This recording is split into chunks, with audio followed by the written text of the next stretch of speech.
Okay, now it's time once again to get down to real life. Focusing again on the 16 petals, what do you truly desire or wish for? What do you really want to create in your life? These petals represent the elements, or different forms of energies and powers, through which your soul or your inner self understands. It interacts with these energies and powers and explores the outside world with them. As I mentioned previously, you can gain mastery over these elements by becoming more in tune to the subtle energies that lay deep within yourself and activating them through various practices contained within this course. In a very real sense, the spark of creation is ignited at this level. From here, anything is possible. Your sperm or your egg, it's the form of creation. It's the only thing that we can physically say that is of magic. It's pure, pure magic. How is a baby born? Scientists still cannot figure out when the sperm goes into the egg, how it turns into a cell, how it turns into 2, 4, 8, and it just multiplies and it turns into a human being. That is the true power of the magic that we're going to be tapping into in this level. And that's why it's so real. I discovered what I really wanted in my life by just becoming present in my reality. I focused on how I was feeling in certain situations, how I was feeling about who was surrounding me in my life, my friends, my family, my community, who they were at their core, and how that made me feel. If I didn't feel as though they were in alignment with me, I started to back off. I really just started to back away from people and stop being friends with them. Now, obviously, I wouldn't ignore them and stuff like that, but that's what I had to do. I ultimately realized that they were not me, and I was trying to be someone I wasn't. And that's when I realized I was not being me. And I realized that I've been living a lie almost my whole entire life, and I needed to break free from this American dream to make money and be rich and live a life of ultimate abundance, which is still the case these days, but not in the sense of money. The dream is more about me living who I want to be, feeling like I felt like when I was a kid, a young boy, like I knew the answer to life. In our youth, and when we're in the most innocent stages of our life, we know we have some kind of power. It's that ultimate power. Sometimes we bury that thing so deep within ourselves that it gets lost and we get caught in this illusion of life, right? We have so many things to think about in life. Our families, our friends, our cars, our wealth, our weight, our looks, our car insurance, our speed limits, and all the laws that we have. We're not meant to live in systems like this. We just aren't. We are individual beings with infinite souls. And we're all here to do what we feel internally is the right thing to do. So now comes the really important part. I want you to do some serious soul searching here. What is it that you truly desire, truly want in your life? This is the exciting part. So no matter what you choose here, it's okay. Just try and make sure it's something that you deeply, deeply, and strongly want. Take a few minutes to think about this, really feeling deep within your gut on what you desire. Write this down in your project book. The wheels are about to be set in motion.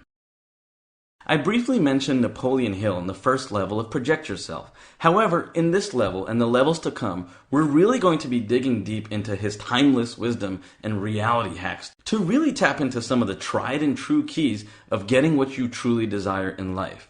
You may not know this, but Hill started out with a very similar mindset to a lot of us, associating success with money. Hill remarked in one of his papers in his early career, when he was receiving large sums of money, he believed it was essential that he drove nothing less than a Rolls Royce. Well, sound familiar?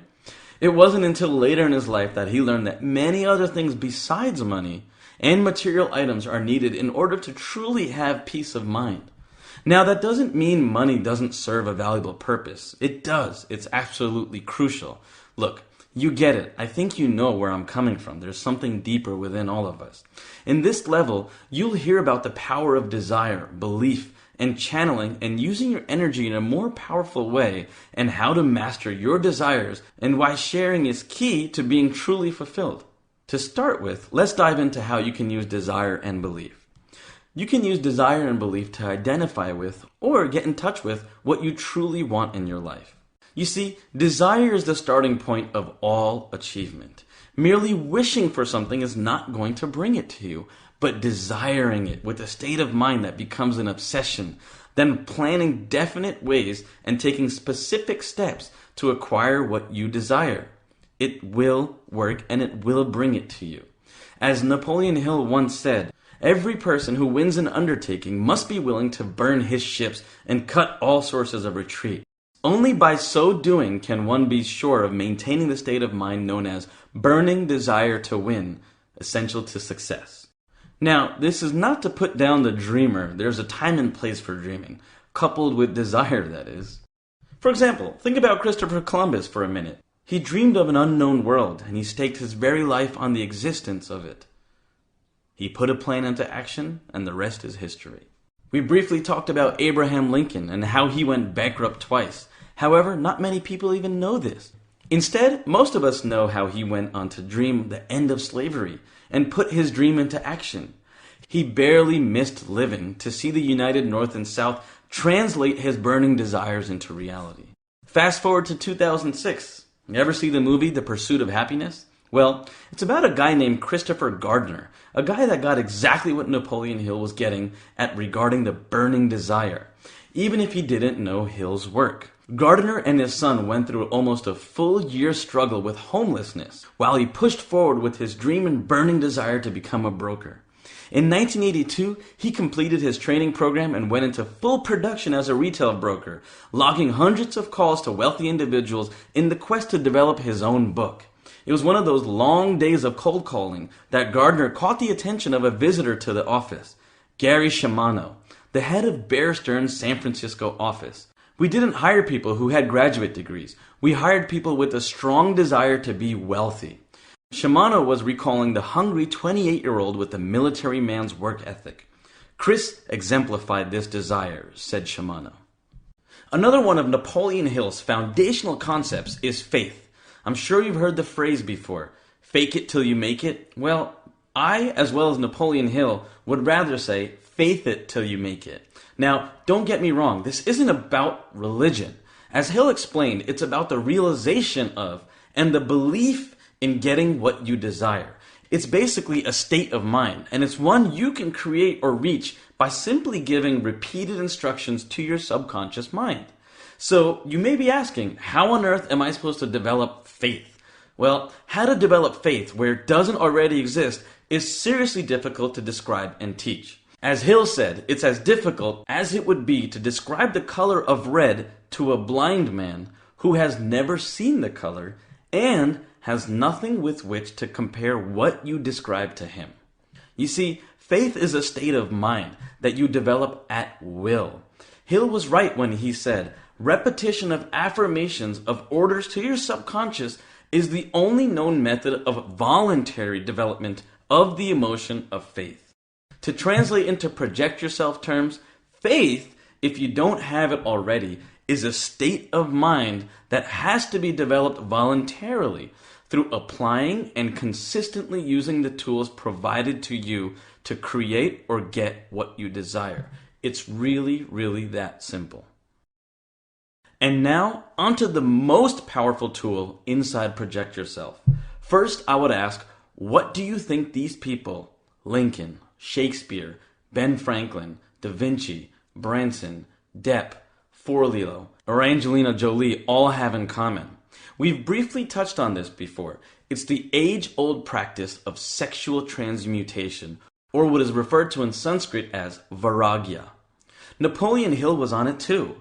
You see, the swamis and the yogis are onto it too. And yes, even modern-day celebrities and entrepreneurs are onto it too, whether they know it or they don't. Don't let the name intimidate you. It's within every man and woman's ability to transmute some of his or her own sexual emotion into a dynamic drive which brings success. You see, sex energy is a phenomenal creative force. It's not just of pleasure, but of everything that is powerful and enduring. You see, personal magnetism is no different than sex energy. And there's a reason you bought this course. There's a reason you're showing up here right now, right here with me. And there's a reason why this was put together and we are all connected. You see, I created it and I use sex energy. You've probably heard of Nikola Tesla before. You know, Tesla cars. If not, here's the short and yet more informative version. He was an absolute, undisputed genius who invented sustainable electric power, the radio, the radar, an earthquake machine, and free wireless power. Yep, you heard it right. Up until the time he died, he was working on giving the whole entire world free wireless power. Unfortunately, he never got the funding to finish and eventually died mysteriously. Kind of interesting, right? Well, why am I bringing up Tesla? Well, it's somewhat of an unknown fact that he stayed a virgin, yep, no sex, until the very end. Instead, he was a master at focusing and transmuting that energy into all of his brilliant inventions and innovations. He's even credited as saying, if I had enough power, I would rip the world in half. And you know what? I don't half doubt that.